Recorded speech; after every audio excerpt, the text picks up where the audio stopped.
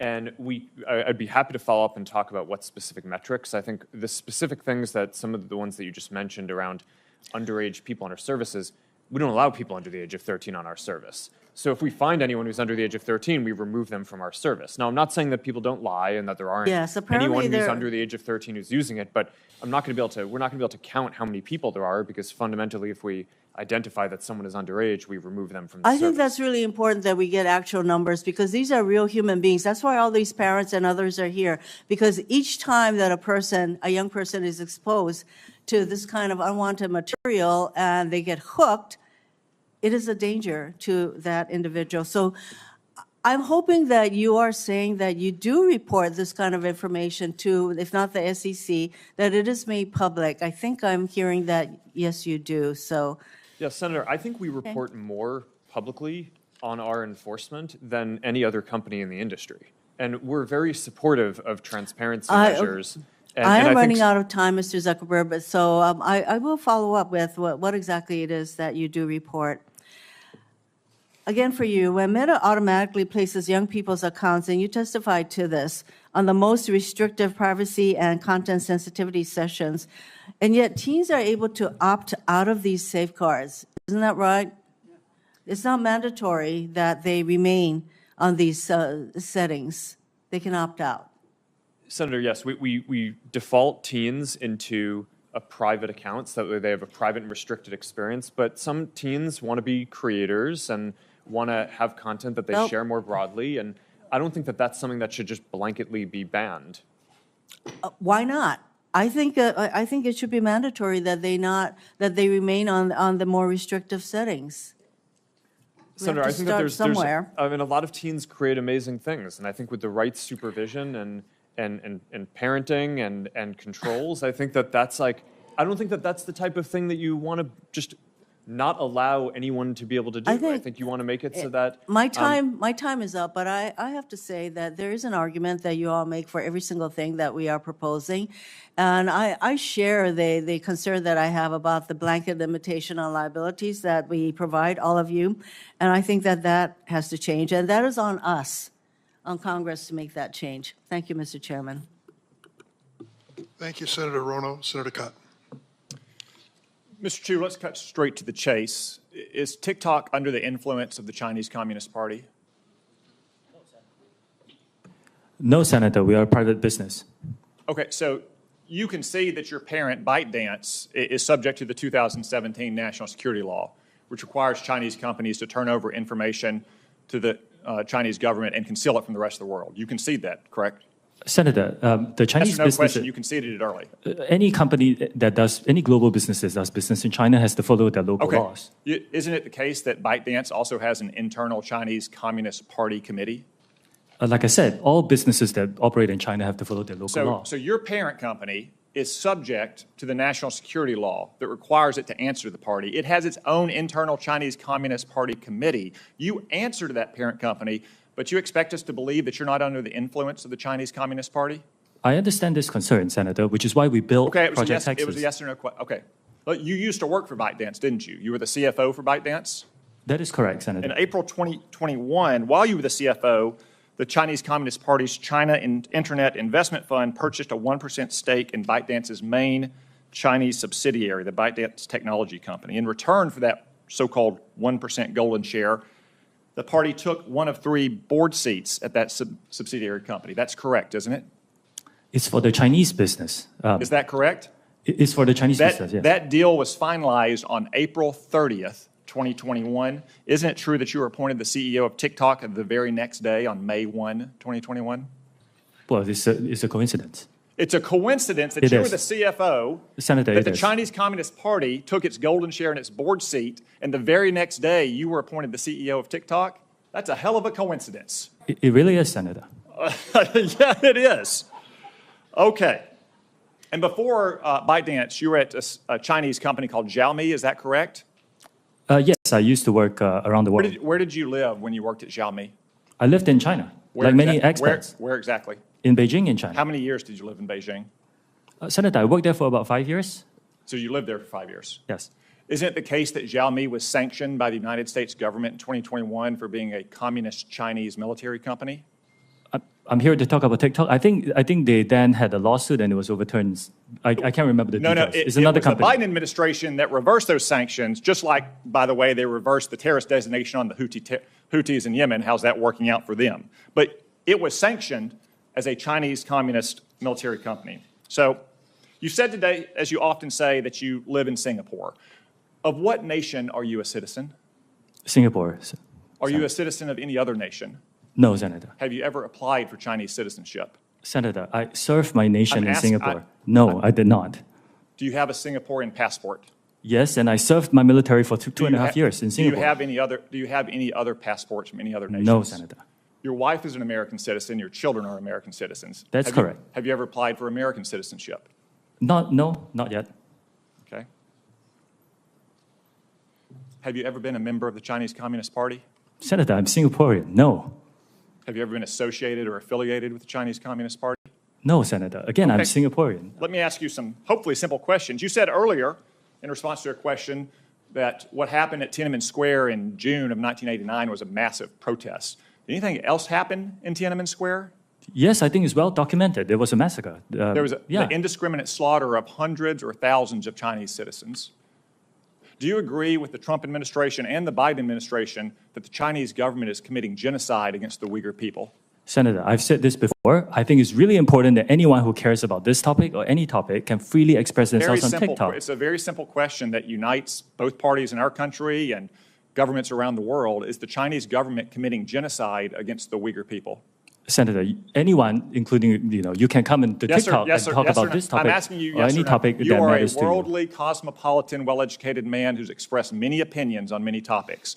Is the Chinese government committing genocide against the Uyghur people? Actually, Senator, I talk mainly about my company, and I'm here to talk about what TikTok does. Yes or no? You're here to give testimony that is truthful and honest and complete. Let me ask you this. Joe Biden last year said that Xi Jinping was a dictator. Do you agree with Joe Biden? Is Xi Jinping a dictator? Senator, I'm not going to comment on any world leaders. Why won't you answer these very simple questions? Senator, it's not appropriate for me as a businessman to comment on world leaders. Are you scared that you'll lose your job if you say anything negative about the Chinese Communist Party? I disagree that. You will find content that is critical of China on our platform. The next time you go on, are you scared that you'll be arrested and disappear the next time you go to mainland China? Senator, you will find content that's critical of China and any other country freely on TikTok. Okay.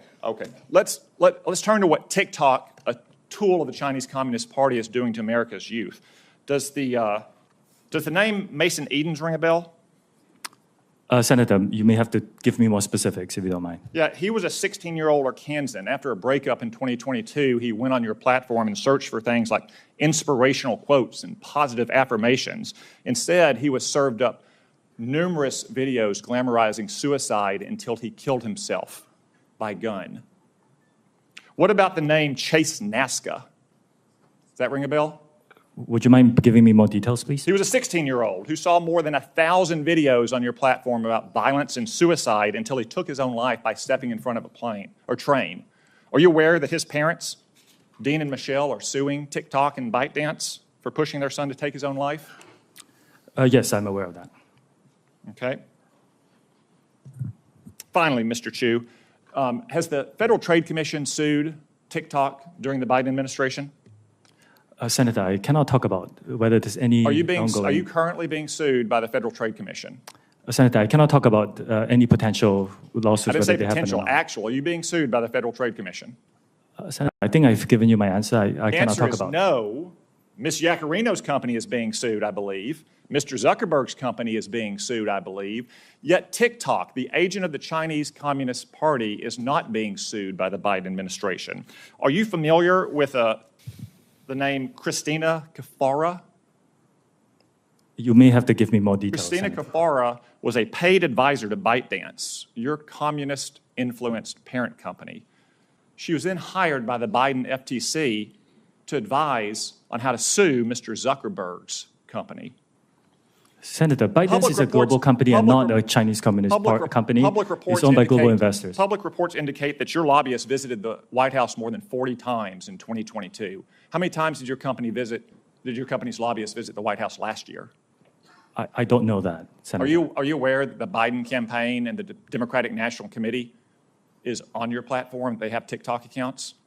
Senator, we encourage people to come on Which, to by create the way, organic, authentic content. they won't let their staffers use their personal phone. They give them separate phones that they only use TikTok on. We encourage everyone to join, including yourself, Senator. So all these companies are being sued by the FTC. You're not. The FTC has a former paid advisor or parent talking about how they can sue Mr. Zuckerberg's company. Joe Biden's reelection campaign, the Democratic National Committee, is on your platform. Let me ask you, have you or anyone else at TikTok communicated with or coordinated with the Biden administration, the Biden campaign, or the Democratic National Committee to influence the flow of information on your platform? We work with any creators who want to use our campaign. It's all the same process that we have. So what we have here, we have a company that's a tool of the Chinese Communist Party that is poisoning the minds of America's children, in some cases driving them to suicide, and that at best the Biden administration is taking a pass on, at worst maybe in collaboration with. Thank you, Mr. Chu. Thank you, Senator Cotton. So we're going to take a break now. We're on the second roll call. Members can take advantage of it if they wish. The break will last about 10 minutes. Please do your best to return.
Thank you, Mr. Chair. Colleagues, as we reconvene, I'm proud once again to share that I am one of the few senators with younger children. And I lead with that because as we are having this conversation today, it's not lost on me that between my children, who are all now in the teen and preteen category, and their friends, I see this issue very up close and personal. And in that spirit, I want to take a second to just acknowledge and thank all the parents who are in the audience today, many of whom have shared their stories with our offices, and I credit them for finding strength through their suffering, through their struggle, and channeling that into the advocacy that is making a difference. I thank all of you. Now, I appreciate, again, personally, the challenges that parents and caretakers, school personnel, and others face in helping our young people navigate this world of social media and technology in general. Now, the services our children are growing up with provide them unrivaled access to information. I mean, this is beyond what previous generations have experienced. And that includes learning opportunities, socialization, and much, much more. But we also clearly have a lot of work to do to better protect our children from the predators and predatory behavior that these technologies have enabled. And yes, Mr. Zuckerberg, that includes exacerbating the mental health crisis in America. Nearly all teens, we know, have access to smartphones and the internet and use the internet daily. And while guardians do have primary responsibility for caring for our children, the old adage says it takes a village. And so society as a whole, including leaders in the tech industry, must prioritize the health and safety of our children. Now, dive into my questions now and be specific, platform by platform, witness by witness, on the topic of some of the parental tools you have each made reference to. Mr. Citron, how many minors are on Discord, and how many of them have caretakers that have adopted your Family Center tool? And if you don't have the numbers, just say that quickly and provide that to our office. We can follow up with you on that. How have you ensured that young people in their gardens are aware of the tools that you offer? We make it very clear to teens on our platform what tools are available, and our Teen Safety Assist is enabled by default. What specifically do you do? What may be clear to you is not clear to the general public. So what do you do, in your opinion, to make it very clear? So our Teen Safety Assist, which is a feature that helps teens keep themselves safe, in addition to blocking and blurring images that may be sent to them, that is on by default for teen accounts, and it cannot be turned off. We also have, we market and to our teen users directly on our platform. We launched our Family Center. We create a promotional video. We put it directly on our product. So when every teen opened the app, in fact, every user opened the app, they got an alert like, hey, Discord has this, and they want you to use it. Thank you. Look forward to the data that we're requesting from Mr. Zuckerberg. Across all of Meta services, from Instagram, Facebook, Messenger, and Horizon, how many minors use your applications? And of those minors, how many have a caretaker that has adopted the parental supervision tools that you offer? Sorry, I can follow up with the specific stats on that. Okay, it would be very helpful, not just for us to know, but for you to know as a leader of your company. And how, same question, how are you ensuring that young people and their gardens are aware of the tools that you offer? We run pretty extensive ad campaigns, both on our platforms and outside. We work with creators and organizations like Girl Scouts to make sure that this is broadly, that there's broad awareness of the tools. Okay. Mr. Spiegel, how many minors use Snapchat? And of those minors, how many have caretakers that are registered with your Family Center? Senator, I believe approximately, in the United States, there are approximately 20 million teenage users of Snapchat. I believe approximately 200,000 parents use Family Center, and about 400,000 teens have linked their account to their parents using Family Center. So 200,000, 400,000 sounds like a big number, but small in percentage of the minors using Snapchat. What are you doing to ensure that young people in their gardens are aware of the tools you offer? Senator, we create a banner for Family Center on the user's profile so that accounts we believe may be of the age that they could be parents can see the entry point into Family Center easily. Mr. Chu, how many minors are on TikTok, and how many of them have a caregiver that uses your family tools? Senator, I need to get back to you on the specific numbers, but we were one of the first platforms to give what we call family pairing to parents. You go to settings, you turn on the QR code, your teenager's QR code and yours, you scan it. And what it allows you to do is you can set screen time limits, you can filter out some keywords, you can turn on a more restricted mode. And we're always talking to parents. I met a group of parents and teenagers and high school teachers last week to talk about what more we can provide in the family pairing mode. Ms. Yacarino, how many minors use X, and are you planning to implement safety measures or guidance for caretakers like your peer companies have? Thank you, Senator. Less than 1% of all U.S. users are between the ages of 13 and 17. Less than 1% of how many? Of 90 million U.S. users. Okay, so still hundreds of thousands. Continue. Yes, and every single one is very important. Being a 14-month-old company, we have reprioritized child protection and safety measures, and we have just begun to talk about and discuss how we can enhance those with parental controls.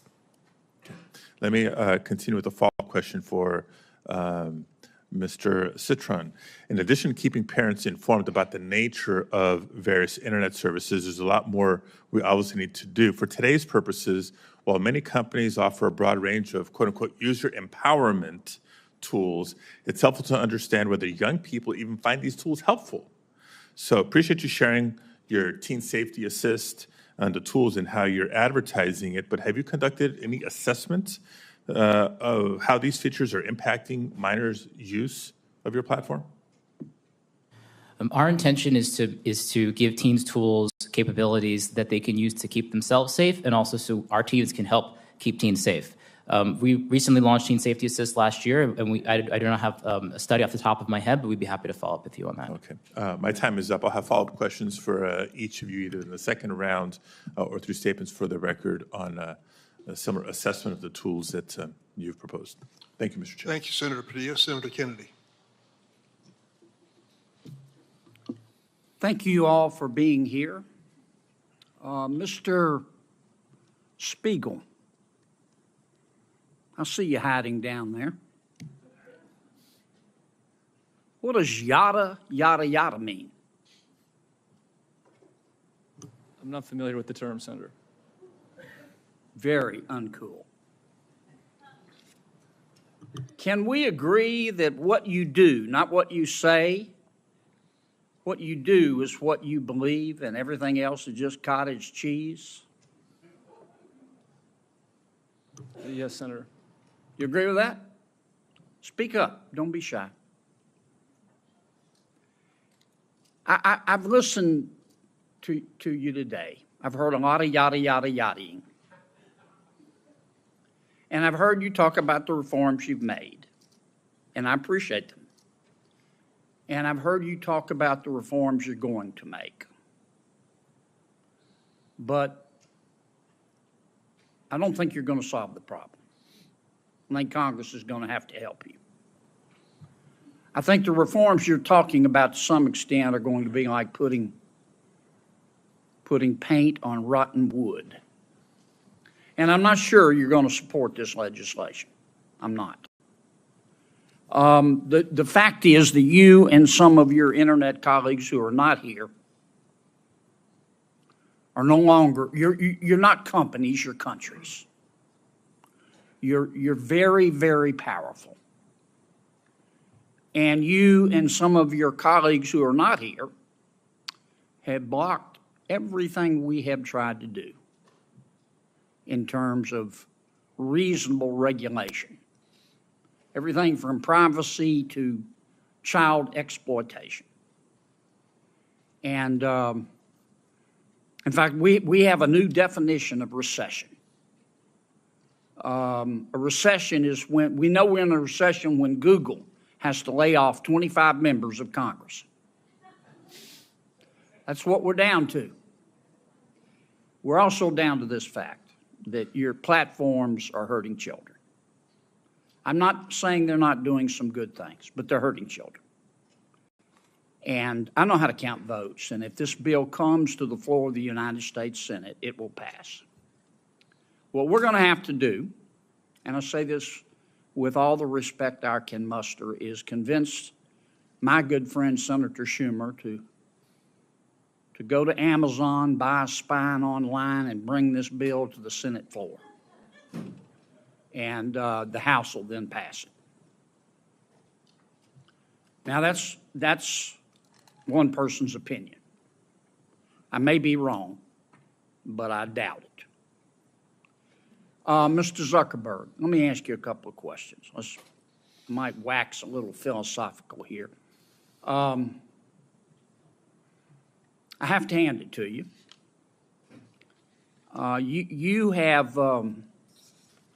You have convinced over 2 billion people to give up all of their personal information, every bit of it, in exchange for getting to see what their high school friends had for dinner Saturday night. That's pretty much your business model, isn't it? It's not how I would characterize it. And we give people the ability to connect with the people they care about and to engage with the topics that they care about. And you take this information, this abundance of personal information, and then you develop algorithms to punch people's hot buttons, and send and steer to them information that punches their hot buttons again and again and again to keep them coming back and to keep them staying longer. And as a result, your users see only one side of an issue. And so, to some extent, your platform has become a killing field for the truth, hasn't it? I mean, Senator, I disagree with that characterization.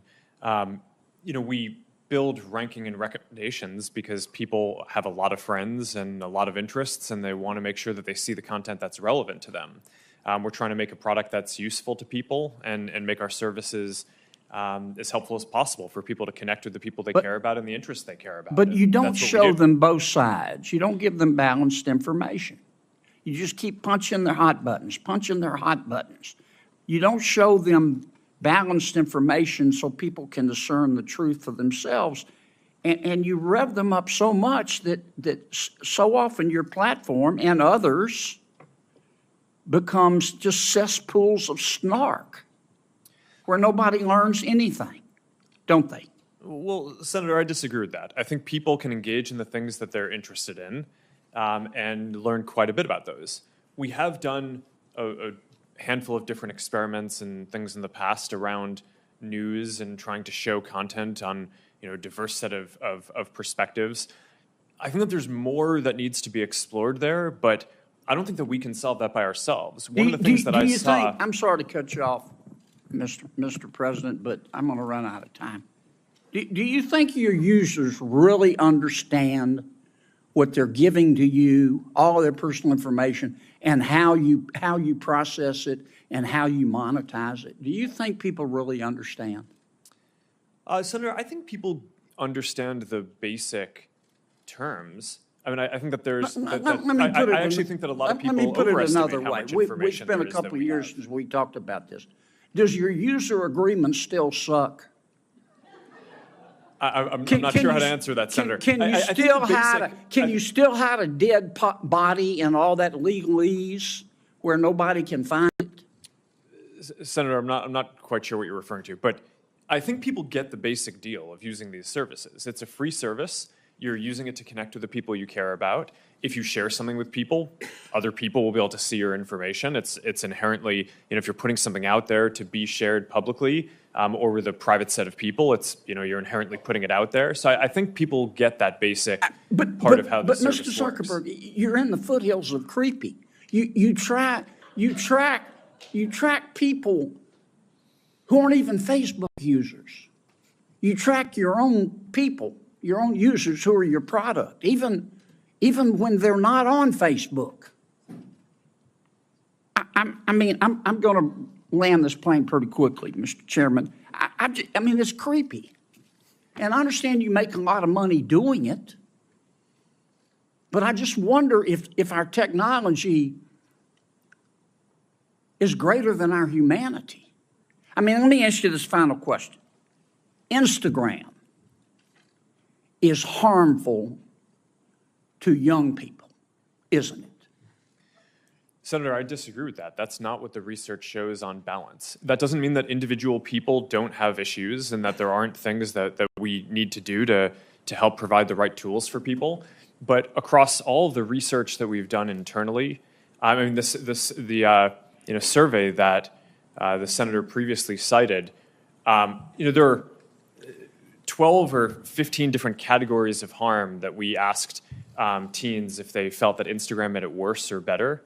And across all of them, except for the one that Senator Hawley cited, more people said that using Instagram made the different issues that they face, Mr. Zuckerberg, either positive or. We just have to agree to disagree. If you believe that Instagram, I'm not saying it's intentional, but if you agree that if you think that Instagram is not hurting millions of our young people, particularly young teens, particularly young women, you shouldn't be driving.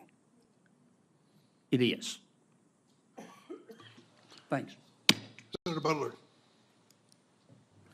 Thank you, Mr. Chair, and thank you to our panelists who've come to have an important conversation with us. Most importantly, I want to appreciate the families who have shown up to continue to be remarkable champions of your children and your loved ones, for being here, and in particular to California families that I was able to just talk to on the break, the families of Sammy Chapman from Los Angeles and Daniel Puerta from Santa Clarita. They are here today and are doing some incredible work to not just protect the memory and legacy of their boys, but the work that they're doing is going to protect my 9-year-old. And that is indeed why we're here. There are a couple questions that I want to ask some individuals. Let me start with a question for each of you. Mr. Citron, have you ever sat with a family and talked about their experience and what they need from your product? Yes or no? Yes, I have spoken with parents about how we can build tools to help them. Mr. Spiegel, have you sat with families and young people to talk about your products and what they need from your product? Yes, Senator. Mr. Hsu? Yes, I just did it 2 weeks ago, for example. I don't want to know what you did for the hearing prep, Mr. Chu. I just wanted to know if it's you an did example. anything Senator, in it's an terms example. of designing the product that you are creating. Mr. Zuckerberg, have you sat with parents and young people to talk about how you design product for your consumers? Yes, over the years, I've had a lot of conversations with parents. You know, that's interesting, Mr. Zuckerberg, because we talked about this last night and you gave me a very different answer. I asked you this very question. Well, I told you that I didn't know what specific processes our company had. No, Mr. for Zuckerberg, answering. you said to me that you had not. I must have misspoke. I want to give you the room to misspeak, Mr. Zuckerberg, but I asked you this very question. I asked all of you this question, and you told me a very different answer when we spoke. But I won't belabor it. Can I, a number of you have talked about X, Ms. Giacarino, have you talked to parents directly, young people, about designing your product? As a new leader of X, the answer is yes. I've spoken to them about the behavioral patterns because less than 1% of our users are in that age group. But yes, I have spoken to them. Thank you, ma'am. Mr. Spiegel, there are a number of parents whose children have been able to access illegal drugs on your platform. What do you say to those parents? Well, Senator, we are devastated that we cannot To the prevent- parents. What do you say to those parents, Mr. Spiegel? I'm so sorry that we have not been able to prevent these tragedies. We work very hard to block all search terms related to drugs from our platform. We proactively look for and detect drug-related content. We remove it from our platform, preserve it as evidence, and then we refer it to law enforcement for action. We've worked together with nonprofits and with families on education campaigns because the scale of the fentanyl epidemic is extraordinary. Over 100,000 people lost their lives last year, and we believe people need to know that one pill can kill. That campaign reached was viewed more than 260 million times on Snapchat. We also Mr. Spiegel, there are two fathers in this room who lost their sons. They're 16 years old. Their children were able to get those pills from Snapchat. I know that there are statistics and I know that there are good efforts. None of those efforts are keeping our kids from getting access to those drugs on your platform. As a California company, all of you, I've talked with you about what it means to be a good neighbor and what California families and American families should be expecting from you. You owe them more than just a set of statistics. And I look forward to you showing up on all pieces of this legislation, all of you, showing up on all pieces of legislation to keep our children safe. Mr. Zuckerberg, I want to come back to you. I talked with you about being a parent to a young child who doesn't have a phone, is not on social media at all. And one of the things that I am deeply concerned with as a parent to a young Black girl is the utilization of filters on your platform that would suggest to young girls utilizing your platform the evidence that they are not good enough as they are. I want to ask more specifically and refer to some unredacted court documents that reveal that your own researchers concluded that these face filters that mimic plastic surgery negatively impact youth mental health indeed and well-being. Why should we believe that because that you're going to do more to protect young women and young girls when it is that you give them the tools to affirm the self-hate that is spewed across your platforms? Why is it that we should believe that you are committed to doing anything more to keep our children safe? Sorry, there's a lot to unpack there. There is a lot. We give people tools to express themselves in different ways. And people use face filters and different tools to make media and photos and videos that are fun or interesting across a lot of the different products that are Plastic surgery pens are good tools to express creativity.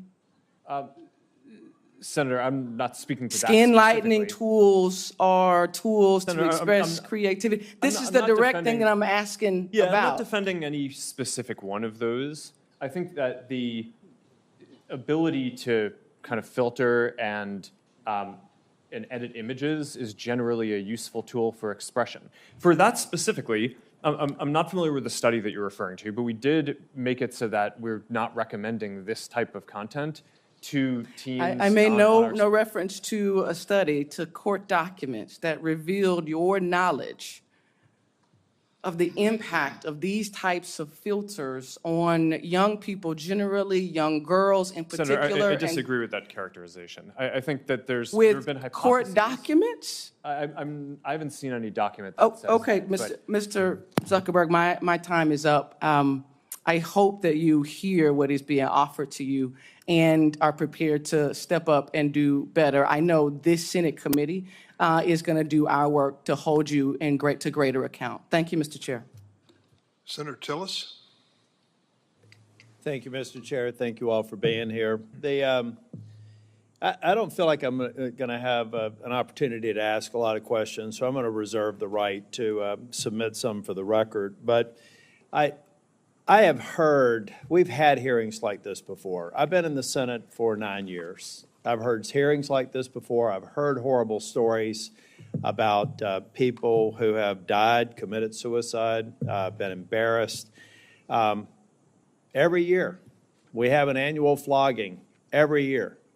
And what materially has occurred over the last 9 years? Do any of you all, just yes or no question, do any of y'all participate in an industry consortium trying to make this fundamentally safe across platforms? Yes or no, Mr. Zuckerberg? Yes. There's a variety of organizations Do you that we participate in work. Which organizations? I should say, does anyone here not participate in an industry? I actually think it would be immoral for you all to consider it a strategic advantage to keep safe or to keep private something that would secure all these platforms to avoid this sort of problem. Do you all agree with that? That anybody that would be saying you want ours because ours is the safest and these haven't figured out the secret sauce, that you as an industry realize this is an existential threat to you all if we don't get it right, right? I mean, you've got to secure your platforms. You got to deal with this. Do you not have an inherent mandate to do this? Because it would seem to me if you don't, you're going to cease to exist. I mean, we could regulate you out of business if we wanted to. And the reason I'm saying it may sound like a criticism. It's not a criticism. I think we have to understand that there should be an inherent motivation for you to get this right.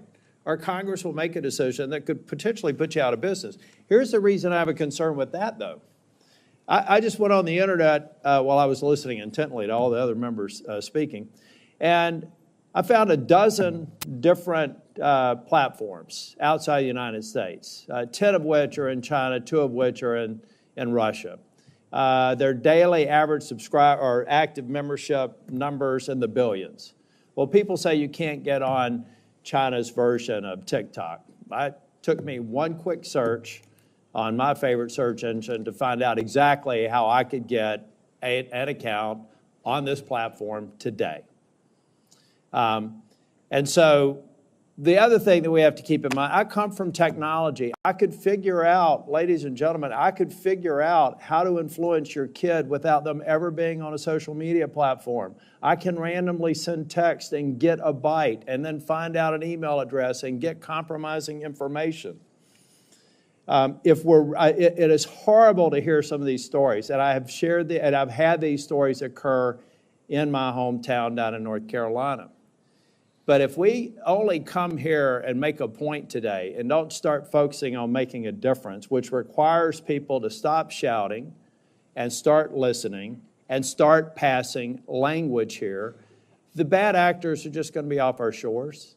I have another question for you all. How many people roughly, if you don't know the exact numbers, okay, roughly how many people do you have looking 24 hours a day at these horrible images? And just go real quick with an answer down the line and filtering it out. It's most of the 40,000 about people who work on safety and security. again? We have 2,300 people all over the world. Okay. We have 40,000 trust and safety professionals around the world. We have approximately 2,000 people dedicated to trust and safety and content moderation. Our platform is much smaller than these folks. Yeah. We have hundreds of people, and it's looking at content, and 15% of our workforce. I'm only focused mentioning on these it. people have a horrible job. Many of them experience, they have to get counseling for all the things they see. We have evil people out there. And we're not going to fix this by shouting past or talking past each other. We're going to fix this by every one of y'all being at the table and hopefully coming closer to what I heard one person say, supporting a lot of the good bills, like one that I hope Senator Blackburn mentions when she gets a chance to talk. But guys, if you're not at the table and securing these platforms, you're going to be on it.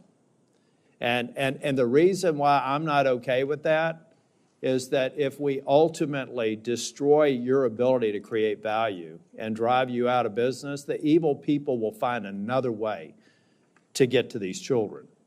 And I do have to admit, I don't think my mom's watching this one, but there is good. We can't look past good that is occurring. My mom, who lives in Nashville, Tennessee, and I talked yesterday, and we talked about a Facebook post that she made a couple of days ago. We don't let her talk to anybody else. That connects my 92-year-old mother with her grandchildren and great-grandchildren. That lets a kid who may feel awkward in school to get into a group of people and relate to people. Let's not throw out the good because we haven't all together focused on rooting out the bad. Now, I guarantee you, I could go through some of your governance documents and find a reason to flog every single one of you because you didn't place the emphasis on it that I think you should. But at the end of the day, I find it hard to believe that any of you people started this business, some of you in your college dorm rooms, for the purposes of creating the evil that is being perpetrated on your platforms. But I hope that every single waking hour, you're doing everything you can to reduce it. You're not going to be able to eliminate it. And I hope that there are some enterprising young tech people out there today that are going to go to parents and say, ladies and gentlemen, your children have a deadly weapon. They have a potentially deadly weapon, whether it's a phone or a tablet. You have to secure it. You can't assume that they're going to be honest and say that they're 16 when they're 12. We all have to recognize that we have a responsibility to play, and you guys are at the tip of the spear. So I hope that we can get to a point to where we are moving these bills. If you got a problem with them, state your problem, let's fix it. No is not an answer. And know that I want the United States to be the beacon for innovation, to be the beacon for safety, and to prevent people from using other options that have existed since the internet has existed to exploit people. And count me in as somebody that will try and help out. Thank you, Mr. Chair. Thank you, Senator Tillis. Next is Senator Ossoff. Thank you, Mr. Chairman, and thank you to our witnesses today. Mr. Zuckerberg, I want to begin by just asking a simple question, which is, do you want kids to use your platform more or less? Well, we don't want people under the age of 13 using. Do you want teenagers 13 and up to use your platform more or less?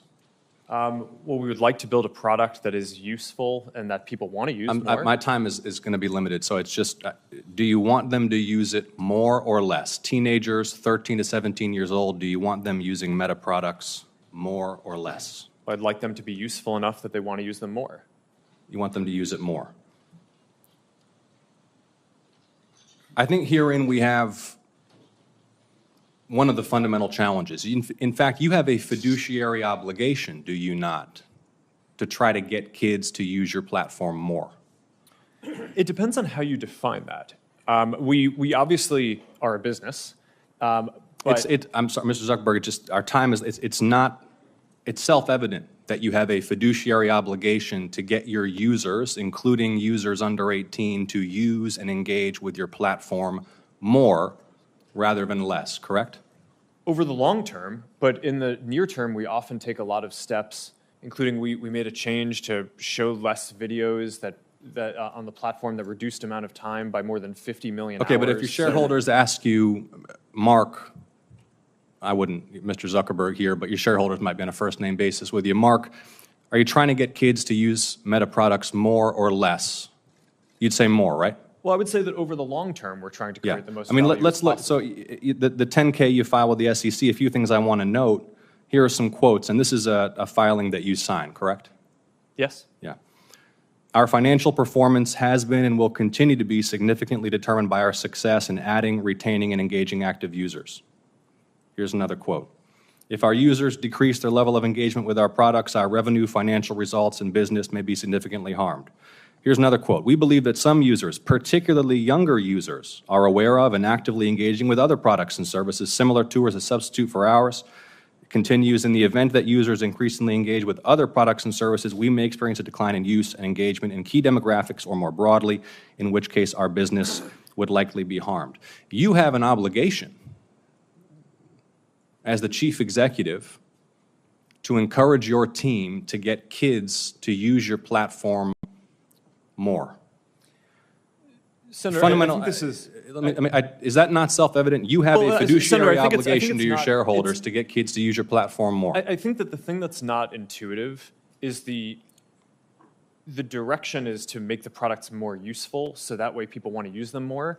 We don't give the teams running the Instagram feed or the Facebook feed a goal to increase the amount of time that people spend. Yeah, but you don't dispute, and your 10K makes clear you want your users engaging more and using more the platform. And I think this gets to the root of the challenge because it's the overwhelming view of the public, certainly in my home state of Georgia, and we've had some discussions about the underlying science, that this platform is harmful for children.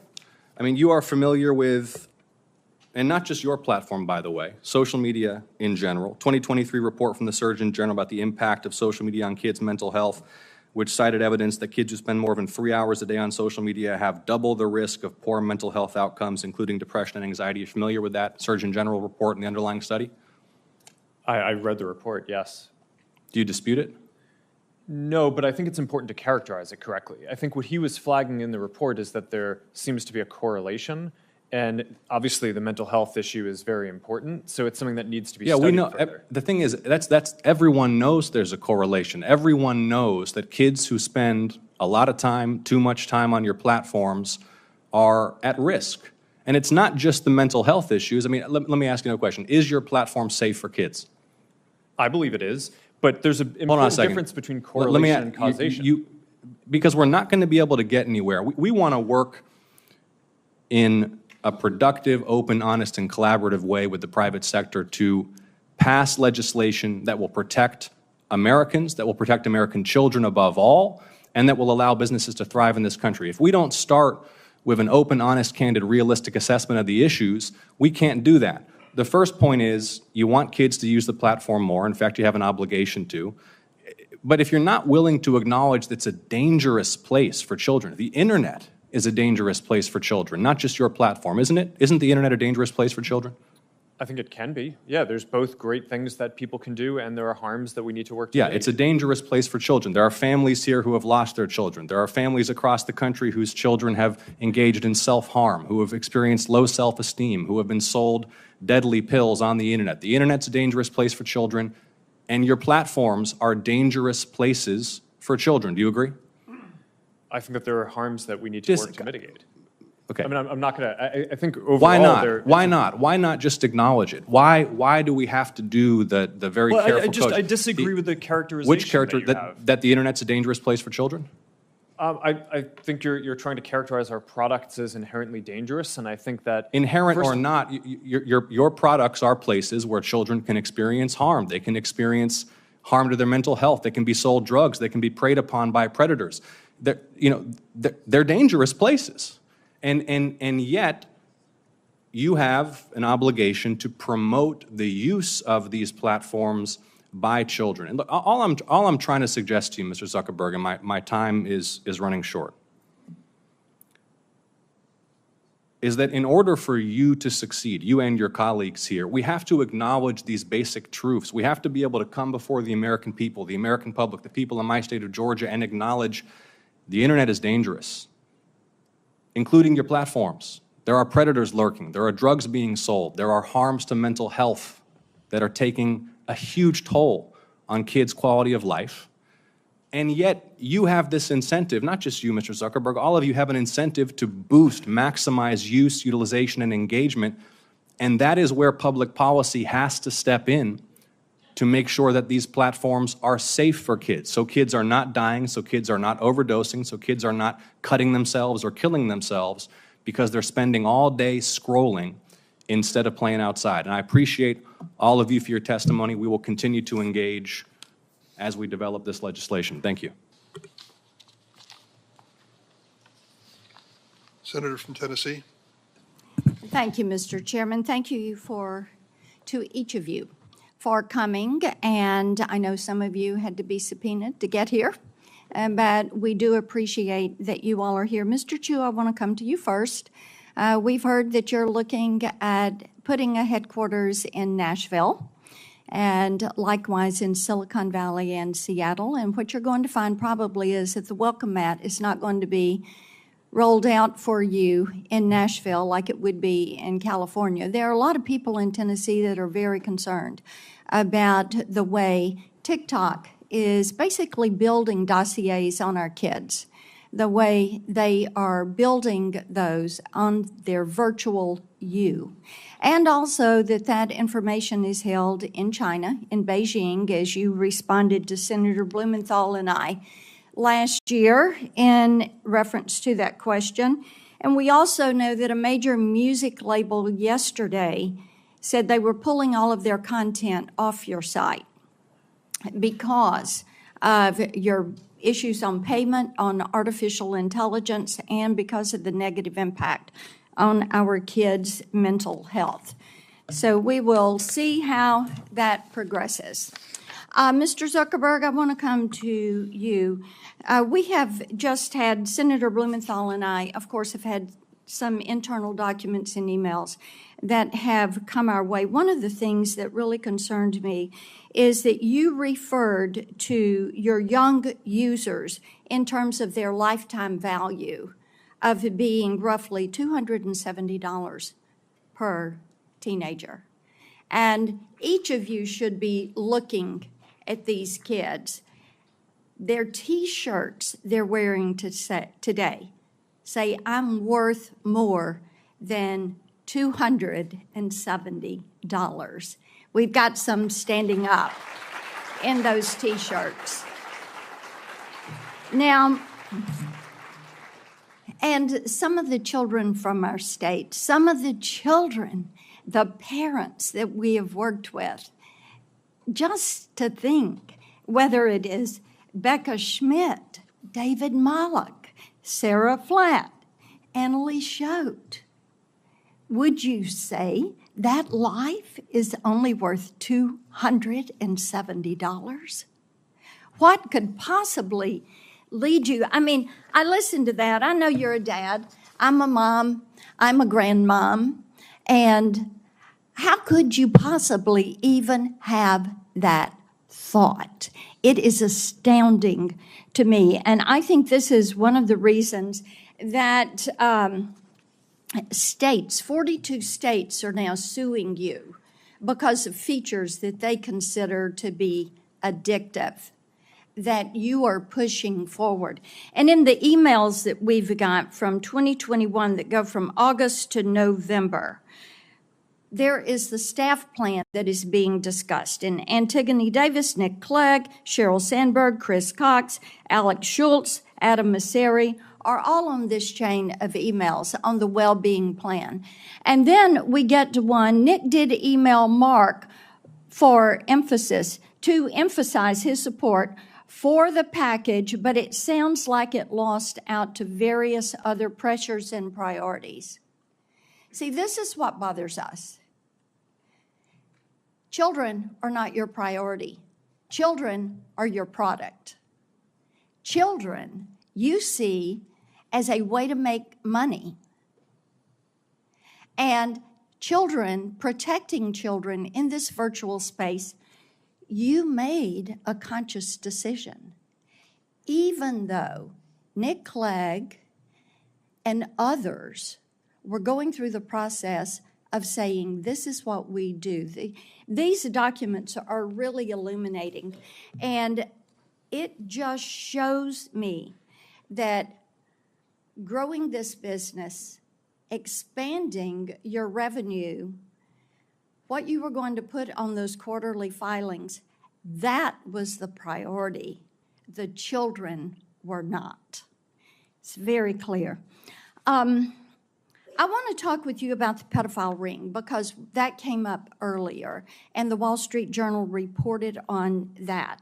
And one of the things that we found out was after that became evident, then you didn't take that content down. And it was content that showed that teens were for sale and were offering themselves to older men. And you didn't take it down because it didn't violate your community standards. Do you know how often a child is bought or sold for sex in this country? Every 2 minutes. Every 2 minutes, a child is bought or sold for sex. That's not my stat. That is a TBI stat. Now, finally, this content was taken down after a congressional staffer went to Meta's global head of safety. So would you please explain to me and to all these parents why explicit predatory content does not violate your platform's terms of service or your community standards? Sure, Senator. Let me try to address all of the things that you just said. It does violate our standards. We work very hard to take it down. Didn't take it down. We've reported, I think it's more than 26 million examples of this kind of content. Didn't take it down until a congressional staffer brought it up. It may be that in this case, we made a mistake and missed something. I but think we you have, make a lot of mistakes. But we So have, let's we have move leading on. teams that I want to identify more talk than... with you about your Instagram Creators Program and about the push. We found out through these documents that you actually are pushing forward because you want to bring kids in early. You see these younger teenagers as valuable but an untapped audience, quoting from the emails, and suggesting teens are actually household influencers to bring their younger siblings into your platform, into Instagram. Now, how can you ensure that Instagram creators, your product, your program, does not facilitate illegal activities when you fail to remove content pertaining to the sale of minors? And it is happening once every 2 minutes in this country. Senator, our tools for identifying that kind of content are industry leading. That doesn't mean we're perfect. There are definitely issues that we have, but we continue to invest a ton in it. Mr. Zuckerberg, yes, there are a lot that is slipping through. It appears that you're trying to be the premier sex trafficking Of course site not, Senator. in this country. Senator, that's ridiculous. No, Senator, it is not ridiculous. You want to turn around and we tell don't want these this people content that, on our platforms. And we, why don't you take it down? We do take it We down. are here discussing. We do We more need work to you take it all down to than- work than- with than- us. No, you're not. You are not.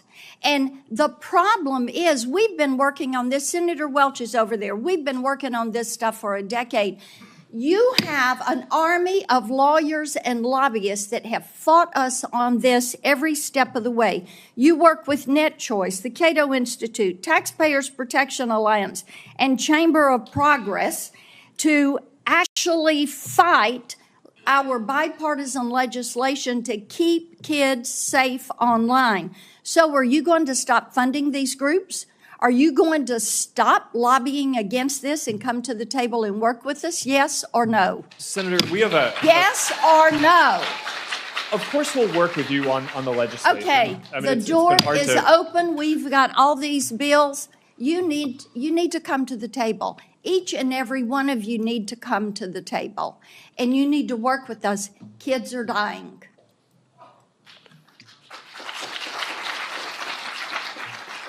Senator Welch. I want to thank my colleague, Senator Blackburn, for her decade of work on this. I actually have some optimism. There is a consensus today that didn't exist, say, 10 years ago, that there is a profound threat to children, to mental health, to safety. There's not a dispute. That was in debate before. That's a starting point. Secondly, we're identifying concrete things that can be done in 4 different areas. One is industry standards. 2 is legislation. 3 are the courts. And then 4 is a proposal that Senator Bennett, Senator Graham, myself, and Senator Warren have to establish an agency, a governmental agency, whose responsibility would be to engage in this on a systematic, regular basis with proper resources. And I just want to go through those. I appreciate the industry standard decisions and steps that you've taken in your companies. But it's not enough, and that's what I think you're hearing from my colleagues. Like, for instance, where there are layoffs in it is in the trust and verify programs. That's alarming because it looks like there is a reduction in emphasis on protecting things. Like, you just added, Ms. Iacarino, 100 employees in Texas in this category. And how many did you have before? The company is just coming through a significant restructuring. So we've increased the number of trust and safety employees and agents all over the world by at least 10% so far in the last 14 months. And we will continue to do so, specifically in Austin, Texas. All right, Mr. Zuckerberg, my understanding is there have been layoffs in that area as well. There's added jobs there at Twitter, but at Meta, have there been reductions in that? There have been across the board, not really focused on that area. I think our investment is relatively consistent over the last couple of years. All right, We well- invested almost $5 billion in this work last year, and I think this year will be on the same order of magnitude. All right. And another question that's come up is when, to the horror of a user of any of your platforms, somebody has an image on there that's very compromising, often of a sexual nature. Is there any reason in the world why a person who wants to take that down can't have a very simple same-day response to have it taken down? I'll start with Twitter on that. I'm sorry, Senator, I was taking notes. Could you repeat the question? Well, there's a lot of examples of a young person finding out about an image that is of them and really compromises them and actually can create suicidal thoughts. And they want to call up or they want to send an email and say, take it down. I mean, why is it not possible for that to be responded to immediately? Well, we all strive to take down any type of violative content or disturbing content immediately. At X, we have increased our capabilities with a two-step reporting process. If I'm a parent or I'm a kid and I want this down, shouldn't there be methods in place where it comes down? You can see what the image is. Yes. An Mr. Zuckerberg, go ahead. ecosystem-wide standard would improve and actually enhance the experience for users at all our platforms. All right. There actually is an organization that I think a number of the companies up here are a part of called Take It Down. It's some technology that we and a few others All right, built. so you all are in favor of that, because that is going to give some peace of mind to people, all right? It really, really matters. I don't have that much time, so we've talked about the legislation, and Senator Whitehouse had asked you to get back with your position on Section 230, which I'll go to in a minute, but I would welcome each of you responding as to your company's position on the bills that are under consideration in this hearing. All right? I'm just asking you to do that. Third, the court. This big question of Section 230. And today, I'm pretty inspired by the presence of the parents who have turned their extraordinary grief into action and hope that other parents may not have to suffer what for them is a devastating, for everyone, a devastating loss.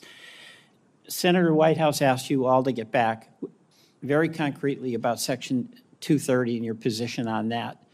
But it's an astonishing benefit that your industry has that no other industry has.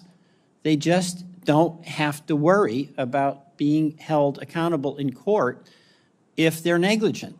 So you've got some explaining to do, and I'm just reinforcing Senator Whitehouse's request that you get back specifically about that. And then finally, I want to ask about this notion, this idea of a federal agency who's resourced and whose job is to be dealing with public interest matters that are really affected by big tech.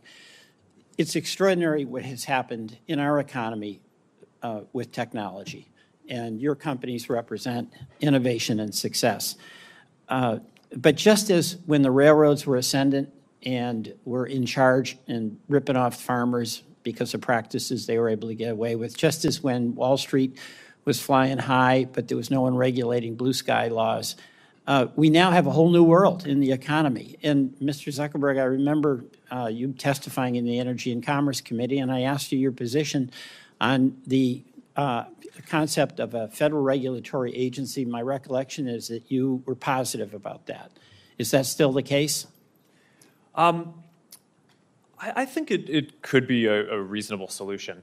There are obviously pros and cons to doing that versus the normal, the current structure of having different regulatory agencies focused on specific issues. Right. But because a lot of the things trade off against each other, like one of the topics that we talked about today is encryption, and that's obviously really important for privacy and security. Right.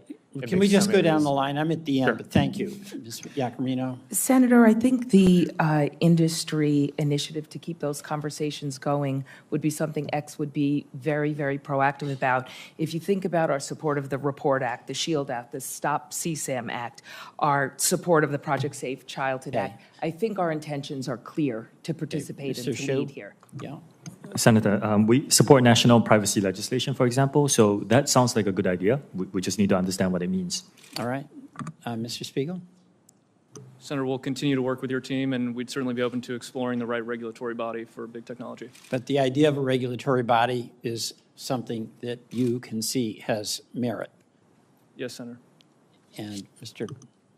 Sifrin? Yeah, we're very open to working with you and our peers and anybody on helping make the internet a safer place. You know, I think you mentioned this is not a one-platform problem. Right. So we do look to collaborate with other companies and with nonprofits in the government. Okay. I thank you all. Mr. Chairman, I yield back. Thank you, Senator Welch. Well, we're going to conclude this hearing, and thank you all for coming today. You probably have your scorecard out there. You've met at least 20 members of this committee and have your own impressions of their questioning, their approach, and the like. But the one thing I want to make clear as chairman of this committee for the last 3 years is this was an extraordinary vote on an extraordinary issue. A year ago, we passed 5 bills unanimously in this committee. You heard all the senators. Every spot on the political spectrum was covered. Every single senator voted unanimously in favor of the 5 pieces of legislation we've discussed today. It ought to tell everyone who follows Capitol Hill and Washington a pretty stark message. We get it, and we live it. As parents and grandparents, we know what our daughters and sons and others are going through. They cannot cope. They cannot handle this issue on their own. They're counting on us as much as they're counting on the industry to do the responsible thing. And some will leave with impressions of our witnesses and the companies they represent that you're right as an American citizen. But you ought to also leave with the determination to keep the spotlight on us to do something, not just to hold a hearing, bring out a good, strong crowd of supporters for change, but to get something done. No excuses. No excuses. We've got to bring this to a vote. What I found in my time in the House and the Senate is that's the moment of reckoning. Speeches notwithstanding, press releases and the like. The moment of reckoning is when we call a vote on these measures. It's time to do that. I don't believe there's ever been a moment in America's wonderful history when a business or industry has stepped up and said, regulate us, put some legal limits on us. Businesses exist by and large to be profitable. And I think that we got to get behind that and say profitability at what cost. Senator Kennedy, a Republican colleague, said, is our technology greater than our humanity? I think that is a fundamental question that he asked. What I would add to it, are our politics greater than technology? We're going to find out. I want to thank a few people before we close up here. I've got several staffers who've worked so hard on this. Alexandra Gelber, thank you very much, Alexandra. Jeff Hansen, Scott Jorgensen. Last point I'll make, Mr. Zuckerberg, is just a little advice to you. I think your opening statement on mental health needs to be explained because I don't think it makes any sense. There is a parent in this room who's had a child that's gone through an emotional experience like this that wouldn't tell you and me they changed right in front of my eyes. They changed. They hold themselves up in their room. They no longer reached out to their friends. They lost all interest in school. These are mental health consequences that I think come with the abuse of this right to have access to this kind of technology. So I see my colleague said, you want to say a word? I think it was a good hearing. I hope something positive comes from it. Thank you all for coming. The hearing record's going to remain open for a week for statements, and questions may be submitted by senators by 5 p.m. on Wednesday. Once again, thanks to the witnesses for coming. The hearing stands adjourned.